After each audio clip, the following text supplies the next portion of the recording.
So we just had a Jeffrey Dahmer dramatized series on Netflix starring Evan Peters. And now we get a documentary. Conversations with the Killer, the Jeffrey Dahmer Tapes. It's the third in the series. But is this a needed addition, or is it a case of too much, too soon? Director Joe Berlinger brings this three-part documentary that features never-before-heard audio interviews between Jeffrey Dahmer and his defense team, delving into his warped psyche while answering these open questions of police accountability through a modern-day lens. So if you care about Munchies, stick around to the end of this review. Now, this show is so dire and sad, I am going to need to sample some sweets in an attempt just to put some happiness back in my life. After the 10 long episodes of Monster, Dahmer with Evan Peters, I'm a bit real-life serial killered out. I mean, that was a long and harrowing show. And now this documentary, it does it all over again, just in a shorter time span that somehow still felt very long. As I'd mentioned, this contains 3 episodes that are all about an hour long. This follows the same format that the other Conversations with a Killer documentary series use, where we get a great deal of info from interviews with people close to the case, and then that information is supplemented by audio from the killer themselves during interviews. And the interviews are all recorded well, and the cinematography used in capturing the interview subjects, I think it looks wonderful. And then, just as with the others in the series, we are taken through the killer's timeline, going back and forth to fill in all the details, starting with the arrest or maybe the discovery, and then leapfrogging forward and back. And really, if you saw the dramatized version, it kind of handled the story in the exact same way. Now, normally I'd say that it felt like the documentary was copying how the drama presented their story, but as I've already said, the others in this series present the same way. So if anything, the drama copied Berlinger's storytelling style. Even though we have a good deal of interview subjects, the main focus is on the defense attorney who initially went and interviewed Dahmer when he was finally arrested.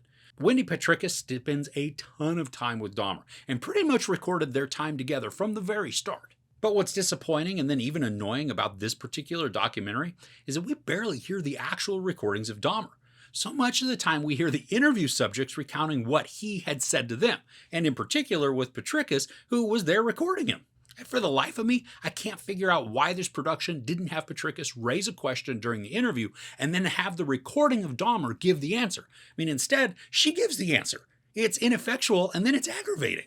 Now I understand all the interview subjects that are recounting interactions with Dahmer and they're telling us what he had said. I mean, they weren't in the room with recording equipment.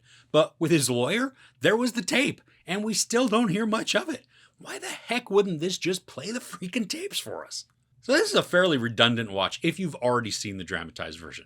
The interviews with those Dahmer came in contact with, like people in the bars and his neighbors, I mean, those accounts are intriguing and they provide a good picture of what was happening around Dahmer. And then it gives us a good human perspective on the effects Dahmer's murders had on the community in which he lived.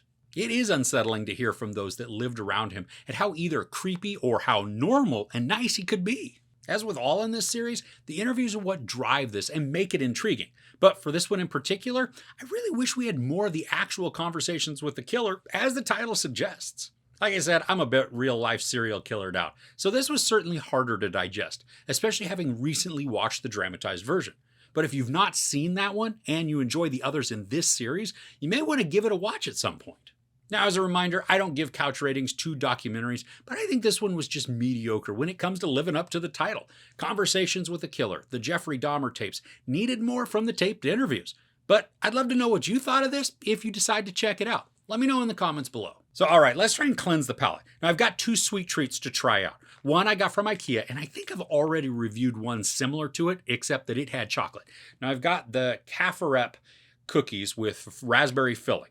And then the other one I am really excited to try out is Brock's Funfetti Candy Corn. Okay, so I'm just going to start with cookies here, and I did start to unwrap it here because hopefully, there we go. Okay, so it's got a little heart in there. I don't know if you can see that. Is it focused in? Probably, hopefully.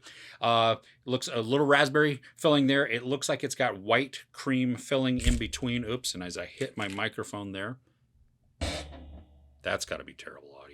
Okay, so after I've adjusted my microphone, hopefully off camera there, there we go. Oh, it's kind of like an Oreo. Oh, it's kind of gooey. I don't know. Can you see that? I'll just leave it like that because that's just going to add a lot of time unnecessarily. Let's just give it a try.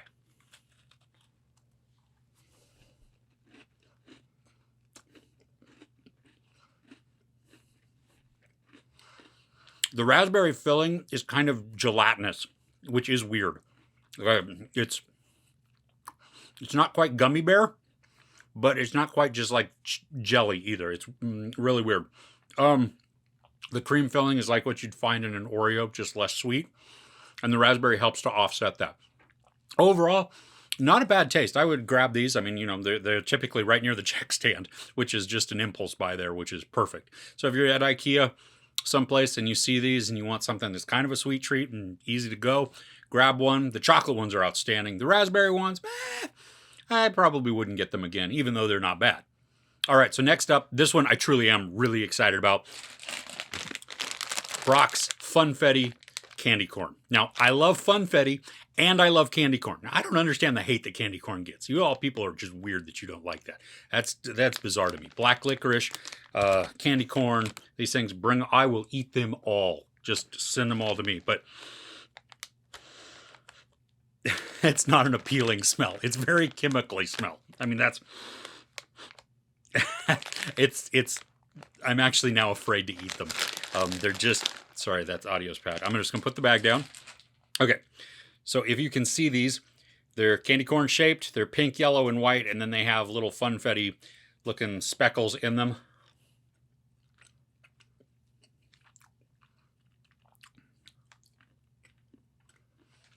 Texture of regular candy corn that you would expect.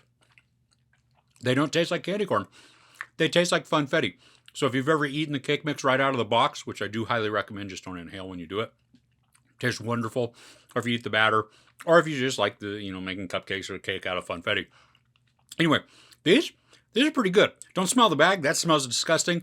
Luckily, the taste is not what the smell is. So there you go. Highly recommend the Brock's Funfetti candy corn. The Caffarep cookies, at least the raspberry ones, so-so. Anyway, if you enjoyed this, please give it a like. Also, don't forget to share and subscribe. I'm Chris. This is Movies and Munchies. Thanks for couching with me.